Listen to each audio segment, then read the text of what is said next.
Exclusif pour les abonnés de Canal. Guy, alors d'abord, la confirmation, c'est bien une démission, c'est pas un limogeage, comme les journaux en faisaient état ces quelques heures. Non, pas du tout. Pour l'instant, nous n'allons pas parler de limogeage. Je vais vous dire exactement, j'avais aucune idée de revenir à la compétition. Et puis soudain, la même semaine, Bordeaux et Lens se sont manifestés très fortement. J'ai rencontré les dirigeants de Lens, qui étaient les premiers à m'avoir contacté. Ils m'ont convaincu d'aller travailler avec eux, tellement ce sont des gens mordus de football, tellement ce sont des gens droits. Ils m'ont convaincu de revenir à la compétition. Et donc j'y suis revenu très volontiers. Depuis 2 mois et demi, je travaille avec eux. Alors ça, c'est les raisons de votre retour, mais les raisons de ce départ. Après, nous avons donc bien travaillé. Sur le plan de l'entraînement et du management général, j'ai très rapidement retrouvé la cadence. Et puis je me suis aperçu, le championnat commençant, que je manquais à certains moments de cette grinta qui est nécessaire et qui avait fait ma force pendant toute ma carrière, qui m'avait par exemple fait gagner à Highbury contre Arsenal alors que Arsenal n'avait plus perdu depuis 4 ans. La faculté de lever les joueurs, de se transcender, celle-ci, je me suis aperçu qu'elle était un peu atténuée. Alors j'en ai parlé une première fois à Gervais Martel qui m'a dit non, on continue, surtout que aujourd'hui c'est la 2e défaite en 11 matchs seulement. Nous nous sommes qualifiés en Coupe d'Europe, nous avons pris un avantage là-bas. Simplement, nous avons fait 2 matchs nuls chez nous, 0-0. Mais Lens est mal classé. Est-ce que les résultats sportifs c'est un petit peu l'interprétation qu'on en aura, sont dominants dans votre Non, choix? pas du tout. Pas du tout. Évidemment, si on avait été premier, j'aurais eu plus de mal à persuader les gens que je devais m'arrêter.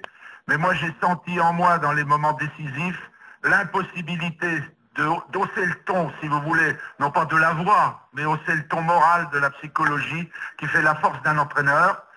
C'est très dur de le reconnaître, je le reconnais, et ne voulant pas entraîner Lens, qui m'avait fait tant confiance, le public et le comité, dans une série de mauvais résultats, je lui ai dit écoutez, prenez un plus jeune, prenez un plus jeune, prenez un plus jeune, et je crois que c'est ce qu'ils ont fait. On va y venir au plus jeune, mais alors il y a un paradoxe par rapport au débat national qui s'était affiché il y a 2 mois sur l'âge auquel on a le droit d'entraîner. Finalement, là, ce que vous expliquez, c'est que quelque part, vous n'avez peut-être plus forcément la force. Donc il y a une sorte de retour en arrière quand même. Oui, je pense pas que c'est l'âge, en l'occurrence. Je pense plutôt que c'est les bêta-bloquants consécutifs à mes problèmes cardiaques qui m'ont enlevé certains facteurs de colère, d'émotion, qui me permettaient de lever les joueurs. Bon, les péripéties administratives qu'il y a eu, qui ont occupé les pages des journaux pendant l'été, m'importent peu.